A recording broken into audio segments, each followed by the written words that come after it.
Venezuelan President Nicolas Maduro has made claims that an armed group of men attempted to enter Venezuela from Trinidad and Tobago. According to Venezuelan reports, a paramilitary group from Colombia infiltrated Venezuelan waters from Trinidad and Tobago. The Colombian group were reported to have weapons of war and were intercepted trying to breach Venezuelan waters. Trinidad and Tobago's Ministry of Defense, however, has no evidence to support Maduro's claims.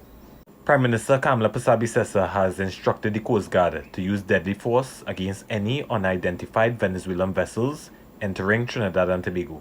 She fears Venezuela retaliates for armed Colombian nationals entering Venezuelan waters. Venezuela says they will hunt down anyone trying to destabilize Venezuela. Prime Minister Kamla Persaud-Bissessar says Trinidad and Tobago stands with the United States on issues relating to Venezuela. What do you think about the Prime Minister's strong stance against Venezuela? Currently, tensions are building between Trinidad and Venezuela. Y'all go let me know what y'all think about this. Former Prime Minister Dr. Keith Rowley has described Kamla Persaud-Bissessar's call for the Coast Guard to use deadly force against unidentified Venezuelan vessels as madness.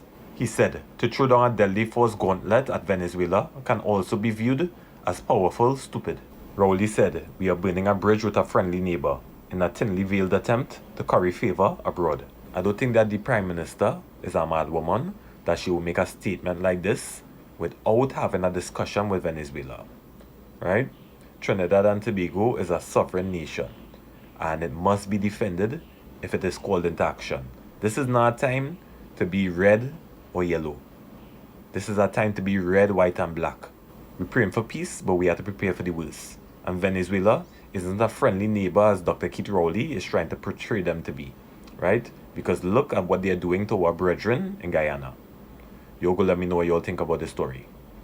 The Venezuelan government has accused Prime Minister Kamla Persaud-Bissessar on issuing an angry and unjustified response to terrorism concerns originating from Trinidad and Tobago. The Maduro administration says the Prime Minister's reaction raises suspicion and undermines the good relationship between the two countries. The Venezuelan government says its case is backed by compelling evidence. Venezuela warns Trinidad and Tobago of geopolitical games and urges the country to resolve any legitimate concerns through diplomatic channels. We definitely do not need this type of tension right now.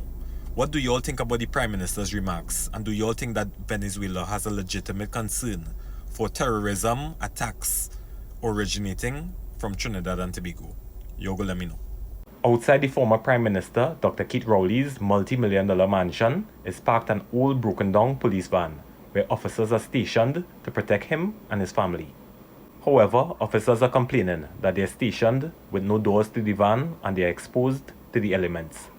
The vehicle is partially covered with tarpaulin because the van leaks when it rains. The van has no air condition and the only air circulation comes from a broken fan.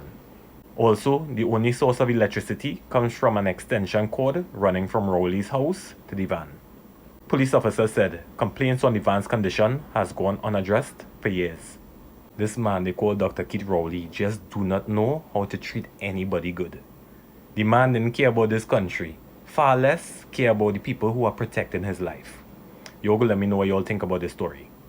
On the eve of the April 28 general election, the ministry that former Minister Faris Alwari had responsibility for had over 360 CPEP contracts renewed. Minister Barry Padarat said many of these contracts were not close to expiration, but were renewed to protect friends, family, and financiers of the PNM. He claims that some CPEP contractors received an excess of 2 or 3 gangs and saw a return of $40,000 to $50,000 monthly. Also, the rental of a building from a relative of a senior minister in the PNM, costing taxpayers $3.5 million over a 3-year period for a building that was not occupied. Morals and ethics is a hell of a thing.